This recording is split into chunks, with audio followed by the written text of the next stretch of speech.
I think I'm excited to see Alliance every time they play, because they always bring something new to the table.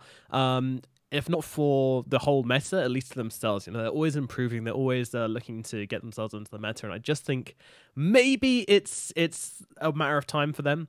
Although saying that, a year and a half is plenty of time to get things into gear. So we're still waiting to see the results which this team can produce. And OG, they're going to go for Darkseer. Yeah, I still am not 100% sure about how this... I'm seeing 3 offlane heroes now. So I would assume that Seb is still going to be on the Enigma, but now I can't make any guarantees. OG's turn to pick. Admiral Conker. Because, yeah, I don't see them having played Enigma throughout this qualifier so far, but Alliance picking up Abaddon right off the bat. Maybe this was a contingency plan for them. They were like, eventually someone's going to stop us from picking Abaddon for no-till. And when that happens, then we'll pick Enigma in some context. Yeah. Still don't know which one. I mean, I think it's going to be this 4 position, because we often see it, Enigma and Darkseer, where Enigma's just going to take the range creep and Darkseer is going to Iron Shell the waves. It's going to be pretty straightforward, and what that does is it'll push the Morphling under the tower. I imagine it's going to be Morphling anyway. And whoever's in that safe lane, they get pushed under their tower, and they have to deal with the creep waves, which is obviously, it's not too hard to last hit under tower most of the time, especially on a Morphling, but you don't have the range creep, so you just get a little bit less extra money from that lane, and there's absolutely nothing you can do about it. So it's pretty straightforward. It's just the rest of their team doesn't really put together with a strong push lineup necessarily. So whether the Darkseer or the Enigma, most likely the Darkseer goes for like a Dominator, someone else goes for a Greaves or Vlad's. Pango and OD don't really push particularly well. They can clear waves, but in terms of actually taking structures, they're not the best. And they're also what I would imagine to be 2 mid heroes, because they've been playing Pango on Thompson. But OD is also primarily played in the mid role, and OD is another hero that OG has not played yet this qualifier. So these are 2 things that they're stepping out of the box with. At least OD is a good answer to Abaddon. You can obviously build up a whole bunch of instacks on the Abaddon who's in borrowed time, or you can just banish him. And also a good response to Kanka, being able to have some sort of exit strategy for an X-Torrent combo, X-Boat combo is always very valuable. So being able to banish that absolutely, and get out of that situation. Yeah, I like it. I think it's a good pick. We do now have the problem where's this OD going and where's this Pangolier going? Because I'm yet to see OG run Pangolier anywhere except mid. OD safe lane, that doesn't feel like an Ana hero in the slightst. So I'm not too sure where this draft is leading us right now. And Darkseer not on the... surely it's got to be... I'm struggling to figure this one out, I'll be honest with you. Tsunami. I don't know where these guys are going with this. Given that I'm leaning towards the mid lane matchup being Kanka, I think that the OD is going to be for Thompson. I would guess maybe a 4 position Pango and then like a 5 Enigma, but wow, I'm grasping at straws here. Yeah, that seems likely to me. That's all I can imagine this is going to be. Which sounds crazy, but... Because of the 3 heroes that can be put in the offlane, I think Darkseer can do the most with the farm, with the rest of this, with the rest of his team behind him. And Enigma's okay kind of taking a backseat for the reason that you mentioned. In the lane, you can just Ion Shell Eidolons or whatever, and just having the utility of being able to deny a creep every single wave is use enough of an Enigma in the lane. And Pango, you can trade. It's not great. It's not, in fact, this is one of the rare situations in which I think Heart Piercer was a more effective passive if you're a 4 position as opposed to Lucky Shot, just because the armor reduction was probably a little bit more useful and the slow was a little bit more usable. So Thompson, yeah, so 5 position Enigma and 3 position Darkseer, Jerax, Pango. All right, Jerax, Pango. That's pretty exciting stuff. I haven't seen him on the tier before, but I'm looking forward to it. Ana going to be on the Ursa, Thompson on the OD. This is something I don't understand, though. This Ursa pickup into a Pugner, into a Shaman, into a Morphling. I mean, and Abaddon. All these heroes can kite him pretty nicely here. I'm struggling to see the reason behind this one. It may just be exclusively a laning pick. They think that Insania... It does seem like OG was like, one of these days someone's going to pick Abaddon, and we're going to bring out all the Abaddon stops whenever it happens. We're going to pick OD, going to be able to deal with his borrowed time either by banishing him or by stealing it, and then in lane we'll have someone who can really hard counter him. And that's really my best justification. But I don't know. I mean, Insania's may end up dodging it altogether. I mean, Boxy looks to be in an off-lane Pugna position, so I am curious how OG are going to plan it out. There's going to be some musical lanes though, right? Because that's what it feels like. Surely you want the Pugna versus the OD, but then again, you don't really want to put your Kunkka versus OD, I don't think. But then, do you want the Ursa versus the Pugna on OG? Right. I don't think so, but I don't... Overall, I do think that OG have the edge, though. Like, they're not going to have to be the ones who need to start the TP domino effect. I think no matter what their initial read is, they'll have one lane that'll go the way that they want it to. Outside of that, it depends on how excited Alliance are in terms of the other matchups, but I think you're going to see Alliance moving around more than OG will move around. And right now it looks like it's not going to be like any sort of tri-lane thing from OG. No-Tail going bot with Ana, and Jerax will most likely go top to deal with the Morphling and Abaddon of Alliance. You know, I'm a little bit concerned for OG this game, I have to say. The main reason for this is they've actually got 3 heroes which they're only bronze on, which means they don't have the all-chat hero line, which is a huge nerf. I mean, OG will struggle here. You know, look, Jerax is trying to cover for his team. But it's Alpine Ursa, my man. Alpine Ursa. It's true. He's got his wee hat on. Looking dapper, ready to show up in this lane. All right, so they'll see Tiger here in the bottom lane. I have a really complicated mechanics question, which you may or may not be able to answer. So OD with his Arcane Orb does damage, and then with Equilibrium, it heals off the magic damage he does, right? Correct. So when Insania... Well, it's not necessarily magic damage, but spell damage. Spell damage, okay. So when Insania pops that ultimate, if the OD's smashing into him to try and steal intelligence with Arcane Orb, and he's got Equilibrium going on, is he going to be getting his mana back? He wouldn't get mana back from that. Okay. Battle begins. Might not see that then, as Jerax gets chased off the rune up here at top. OG will be grabbing 3, however, as they've managed to go aggressive in the bottom lane and steal a rune of Quake first. So all around, pretty good start for OG, getting the 3 runes. But I think this might have been a tactical decision from Alliance to try and scout these lanes a little bit.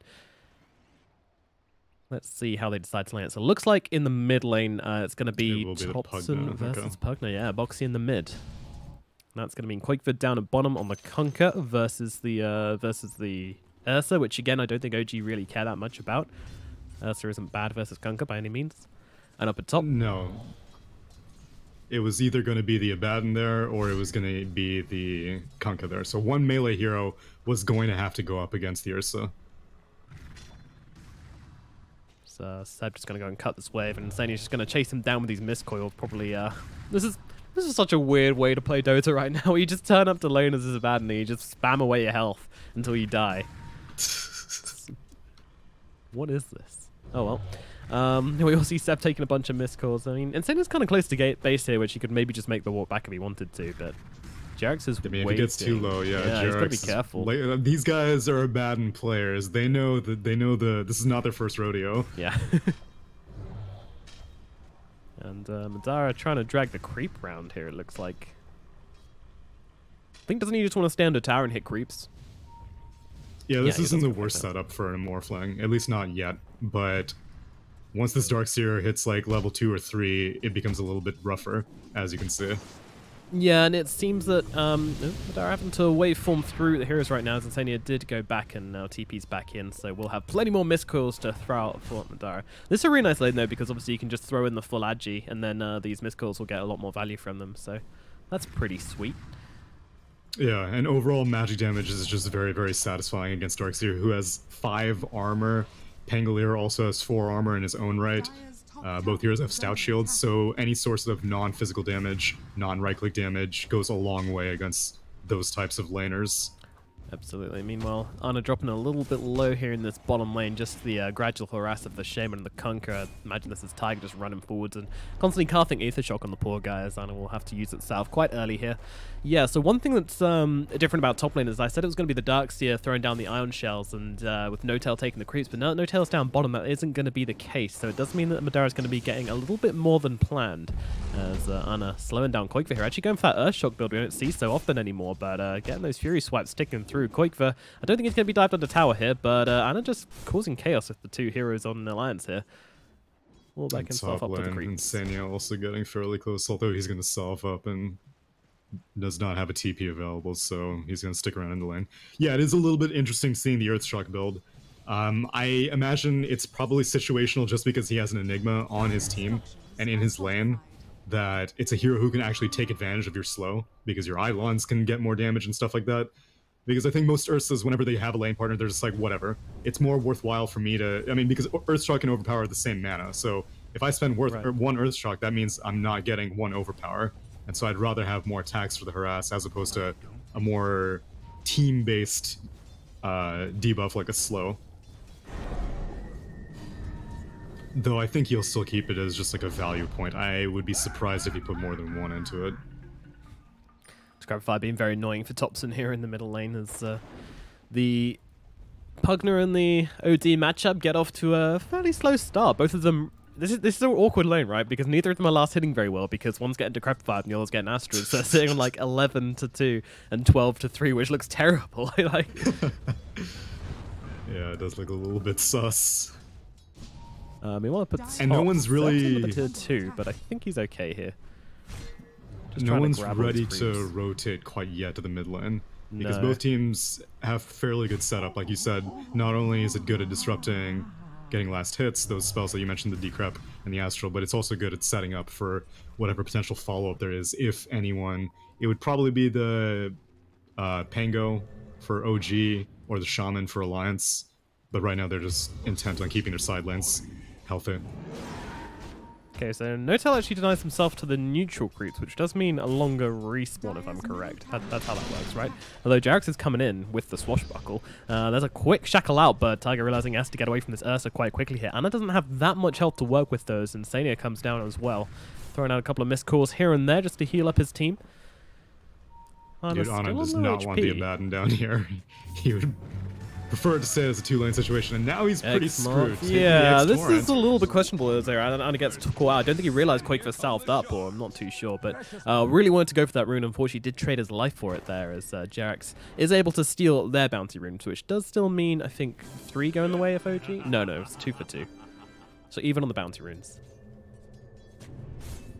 This leaves Morphling alone in the top lane right now, but since the lane is basically like perpetually pushed, and at this point, Madara is level 5 with all the solo experience he's gotten. It's not really that Jared's coming in from the side, able to cancel up the shackles and doing a ton of damage to Tiger here. The shield's going to come out and the missed call as well. So much sustain. And that's going to keep Tiger alive for the time being. And Ana comes back to lane and immediately such low on HP. And straight up Sudokus himself, has a TP available in 15 seconds. And he may just keep going bot. It may depend on wherever Jarex shows himself.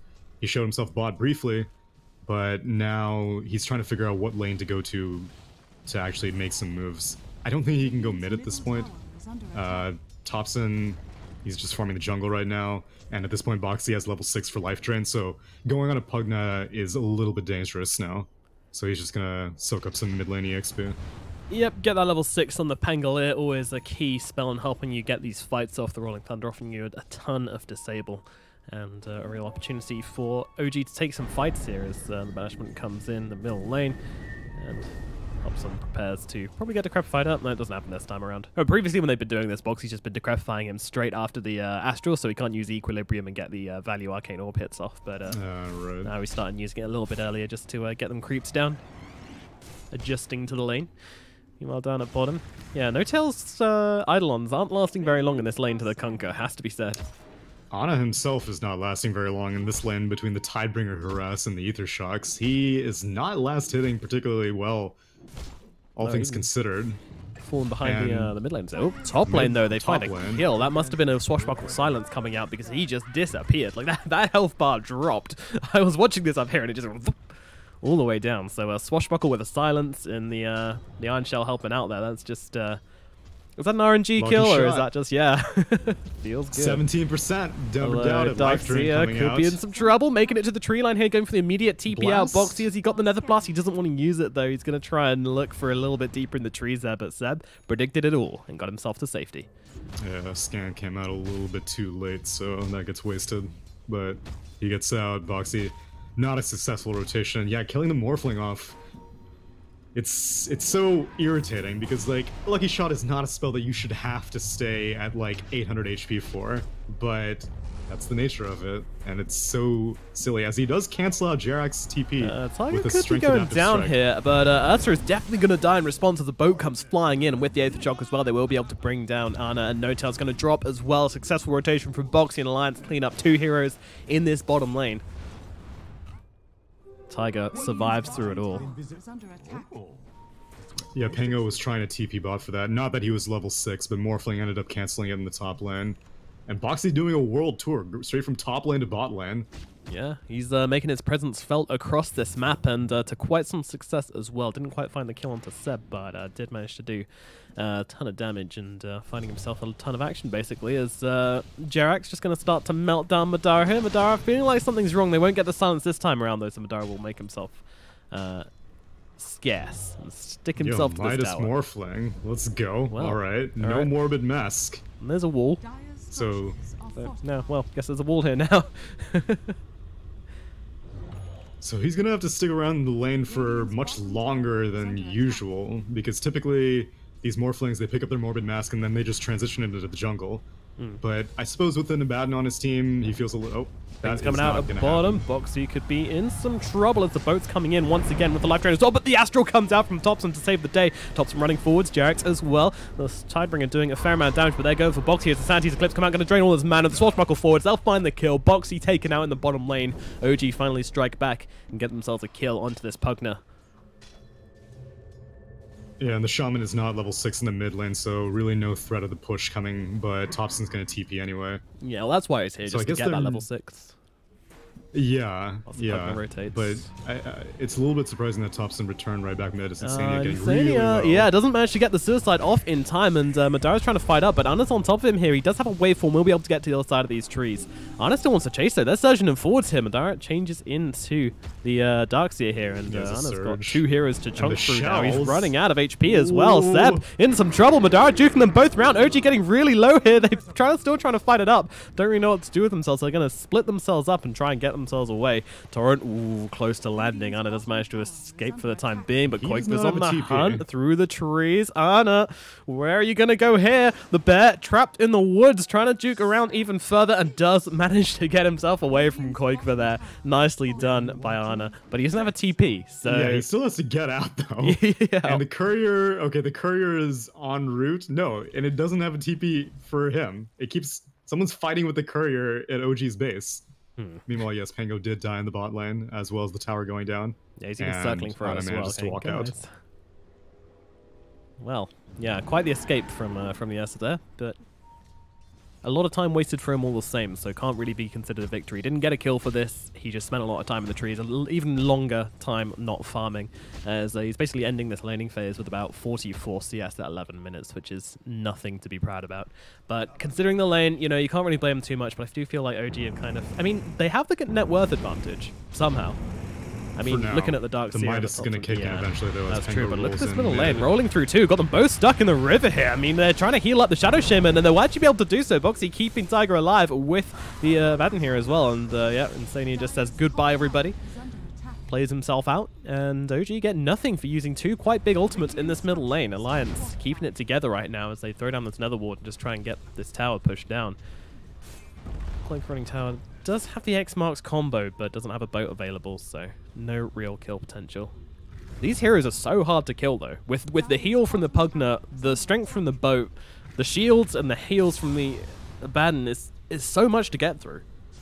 Yeah, that's why once this OD enters the fight, that's when things are really going to get crystallized for OG's team fight. Because right now, this comboing of spells, like you mentioned from Alliance, make things very difficult. But if you're able to disrupt just one of them with an Astral, then things become a little bit easier. but Thompson's still a little ways away, actually opting to go for the Force Staff. So no, like, Kayayasha or anything like that coming from this OD. He's just going straight for Force right off the bat. Up at top lane, now pings Sab. out. Darkseer could be in some trouble with Life Drain coming in, but he's going to surge himself. But Madara also surged. It's a race in the top lane, which no one's going to win as they both manage to get themselves away. Ana turning around onto Madara here. Madara got plenty of strength to work with, though. Again, these awkward engagements where no one's really finding any kills and everybody's got so much sustain that nothing's really happening. Yeah, and as the games moves forward, it's going to be continuously difficult for Enigma to be able to do stuff. Enigma's spells are all extremely mana intensive. He gets hexed, shackled. Enigma is going to get surged away. Meanwhile, at bottom, they're searching for Quakefer here. Will not be able to find him, though, as Quakefer manages to get the Rolling Thunder and get himself out to safety. Yeah, so all of Enigma's spells are very, very mana intensive, and right now this Nether Ward only has 1 point in it, but Boxy's going to get a lot of experience a lot faster than this Enigma's going to get experience, and Enigma's probably not going to get like a pipe or anything anytime soon as X comes out. In the mid lane, Ana's going to get comboed, but Torrent does not connect. Quakefer playing around here. This Ursa Ana could be in some trouble again. I mean, he's probably enraged very early. Still hanging around in this middle lane. Doesn't want to back himself out just yet. Probably should. He's got no teammates to speak of, except Jerax, whose Rolling Thunder is on cooldown. He's maybe looking for Quakefer here. Can he really find this kill? Oh my god, Quakefer's just taking no damage from him at all. He hits him twice. It's just like a tap on the shoulder. There is a lot on Thompson's shoulders this game. Normally, I find that it's him making the space for Ana. This is the completely different situation. This is the OD being given a lot of resources. He's got Aghanim's Scepter queued up. I mean, I said Astral was good, but I don't think it's that good. Thompson gameplay. If there's one thing we know about Thompson is that never question it until we see it in action. The man is a pioneer. Yep. I still do have my doubts. I hope it happens. I really hope it happens. I'm game. I mean, did you see his pub game the other day when he went like 4 Bloodstone? 4 Bloodstone Storm Spirit? Yes, I did. That was something. To be fair, I think that's a Chinese build, but still, the man is not afraid of breaking the mold. Okay, he changed it. It says BKB now. What a shame. I get the feeling that Thompson's this guy who's kind of quite quiet in the team, but then like someone checks his, you know, like Sebel like check his item. What are you Thompson, doing? what's that? No, nothing, boss. It's just a BKB. Top rune gets secured and they're running in. Tiger's in some trouble. They're going to throw down the wall, but Thompson is there for the damage as well. Tiger gets brought down. Jerax also finds Insania on the sidelines. Boxy have to make the run here. Ana is chasing the 4-staff up. Thompson with the haste rune. Oh no, sorry, surged up. Flying forward here with the banishment and the silence coming out onto Pugner as well. No chance of survival. Boxy is dead. 3 kills, and just like that, OG looking really strong all of a sudden. Yeah, Alliance overplayed their hand a little bit, so OG were relinquishing their position at the very top bounty rune, which was probably the right call. It was like a low ground position. And so they were like, alright, fine, you can have that bounty rune. But then Alliance was like, oh, we can have this one? Well, we'll take yours also. And they went on the other high ground. Torrent connects on 2 in the mid lane.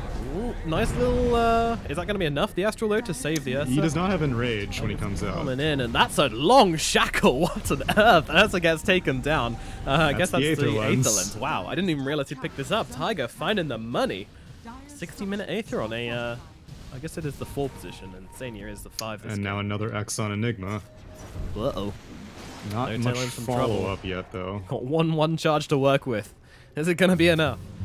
X-Marks comes out. Thompson's helping out as well, but in comes a Hex. The wards as well being thrown down, but there's a black hole from the low ground there. Oh, the Astral just tearing them apart. Sanity's Eclipse going to work. Insania, Tiger, Quakefer, they're all dead.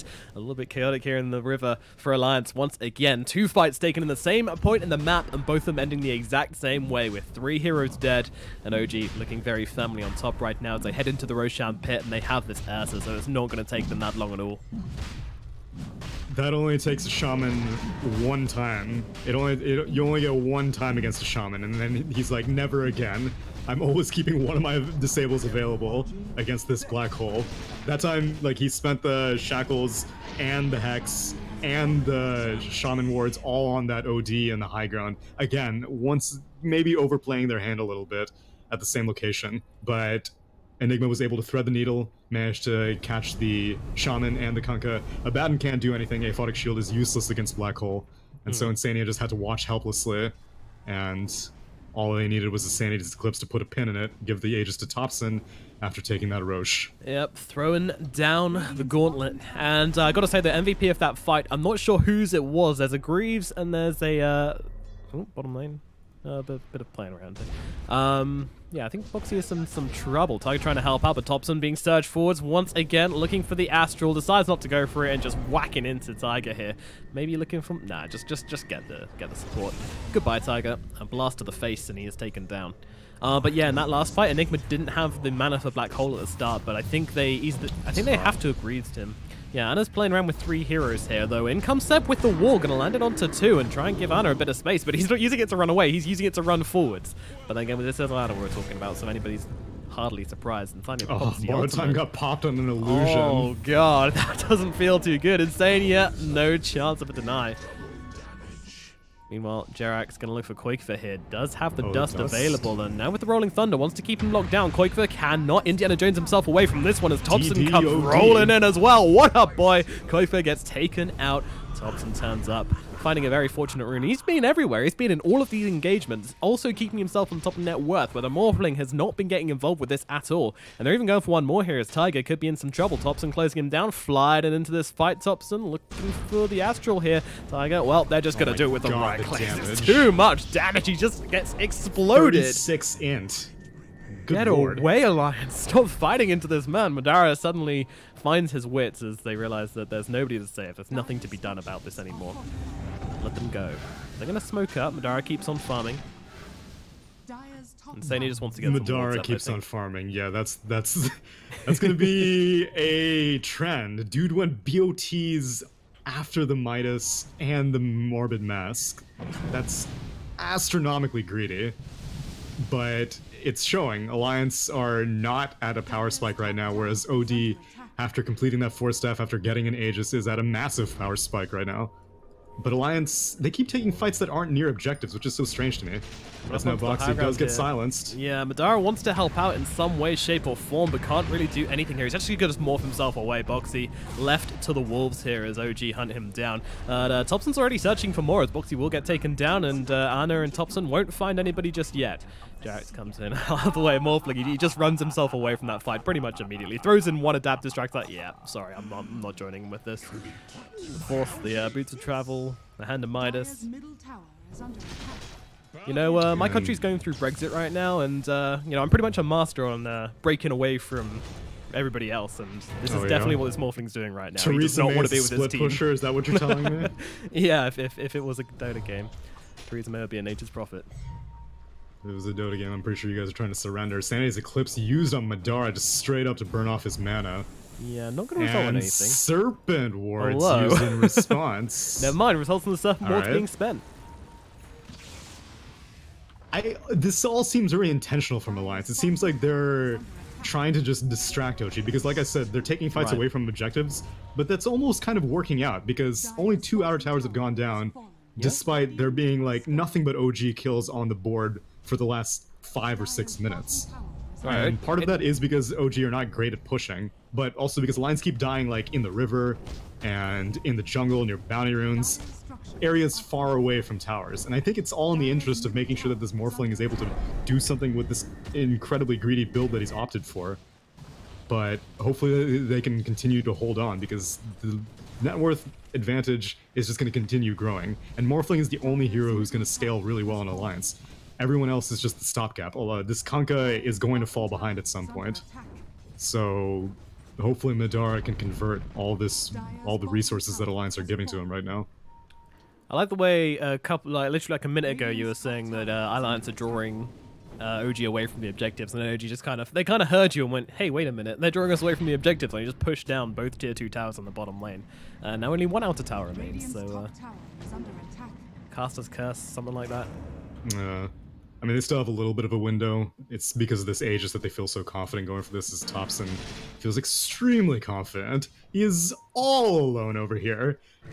And Alliance are starting to suspect it, but not scared. enough. They're very scared. They don't have the 'Cause, vision. They don't see anybody yeah, on map, and they're just like, exactly. yeah, no, this isn't a risk we can take right now. They only have wards in the Radiant Southern Jungle, and it did not see anyone. But that's because everyone was not on the side of Thompson. They were just hanging out in the west side of the map. So, yeah, Thompson accurately gauging how scared Alliance are, and now they're just slowly spreading the tentacles around the map, seeing if they can find Koikfa. Dara hiding in the trees for the time being. Doesn't have mana for a TP. Thompson's going to find him here, maybe. Yeah, he's like, wait a minute. What's the Morphling doing here? He's going to, yeah, Madara's got nothing to work with. He's just running around the trees getting beat. Thompson's getting so much int off this. This is the dream. Anna's finding him as well. He's still running away from this one, but the 4-star forwards and Thompson leaving the fight with 64 intelligence. Dude's got a big old brain.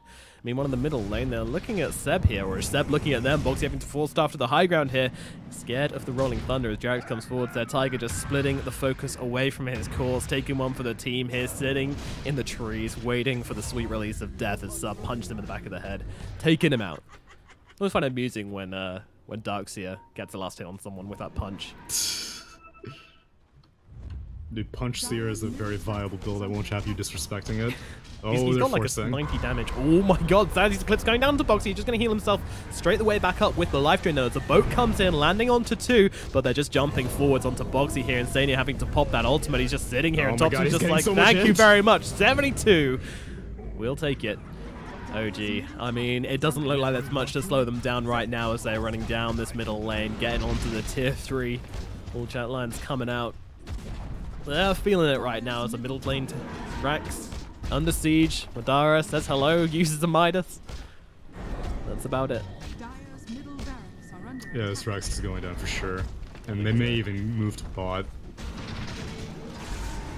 It's not entirely necessary because heroes are respawning and they don't have an Aegis anymore, but again, Thompson, well, he's losing some int, but he's also getting it back. Yeah. You do need to just be a little bit careful you don't run out of mana on your OD, because if this hero ever runs out of mana, then he's kind of a potato, but of course that equilibrium, making sure that doesn't happen. As Anna running forwards onto Madara here, getting hexed up quickly, but with that Enrage, it's a very unappealing target to go on. Jax will use Rolling Thunder on the sidelines here to chase forwards and ton some heroes. Anna getting low, we'll be able to just keep to the back of the fight here as Thompson comes forward, smashing into Tiger here. They're going to leave him to survive on that black hole onto 3. No tail coming in clutch as the Boxy, Koikfa, Tiger, they're all going down. Anna chasing forward, he's got no health, but he doesn't need it. Insania on the foot of his base is going to drop. Anna's not going to die. And that is just going to be 4 heroes blown up, GG. 1 buyback used, and that's your GG coming out. Insania can take no more. OG taking game number 1 very convincingly away from Alliance. The laning phase was back and forth. Alliance had it, and at one stage they were a little bit ahead. OG brought it back. It was very tight, but the moment you hit that mid game, the moment OG saw their timings, they went after them, and there was nothing Alliance could do. There was nothing Alliance could do given the itemization, but I have a lot of qualms with what Alliance chose to build this game. I feel like if Kunkka had gone for a halberd as opposed to a Shadowblade, then that would have been one step at being able to, I don't know, hold a mid game. And I don't think that this is the game that you go Midas BOTs on a Morphling. I'm fairly sure you win the late game regardless of how farmed your Morphling is, because it's a safe lane OD, or sorry, it was a safe lane Ursa, mid lane OD, and these heroes can be dealt with a Morphling and a Kunkka. Like I said, the Halberd Disarm would be invaluable against either of those heroes, and you know, forcing them to build a BKB, forcing them to enter into a fight with a BKB, because the initiation was also pretty much just Surge. No one had a Blink Dagger on OG. Yeah. It was just a Seb giving a Surge to Thompson, who would lead it off with an Astral, or giving it to Ursa, who would lead it off with a Lucky Bash at best. But Alliance did not need to build in such a way that would give OG such an easy mid-game. So I would think that that would have been their downfall. I don't have an issue with their draft. I would have considered both the drafts to be fairly even, but I have some real questions about how they chose to itemize their cores. Yep, I think you've hit the nail on the head there. I mean, the Morphling pick could have worked. It could have done a lot, but he was just ignoring fights, and then your game is over. And what have you got? I mean, it's a sad way for Alliance to go out of this one, but you can see why he did it, though. You can justify, that laning phase, as I said, it was very even, it was very equal, and lesser teams would have come out of that laning phase going, well, it's pretty even, let's not be too aggressive, we don't have that much of an advantage. But that's not OG. OG realize their timings, they know exactly when they are strongest, or when they are stronger than the enemy team at the very least, and they're just going to chase you down, and they're not going to give your Morphling time to get these items, because they see his items, they know he's weak, they know that it's their time to go. And if they can take this game early, then this Morphling is just not going to be a hero, which is exactly what happens. So, all credit to Alliance. I mean, it was a good laning phase, but unfortunately, after that, it was a bit of a catastrophe. We'll be back with game number 2 in this best of 3 to see if Alliance can tie things up. I'm hoping we can definitely see a better performance. We know they're a better team than this, so hopefully we can see that reflected in game number 2. We'll be coming up very shortly with MDL, Disneyland, Paris, major EU qualifiers. See you soon.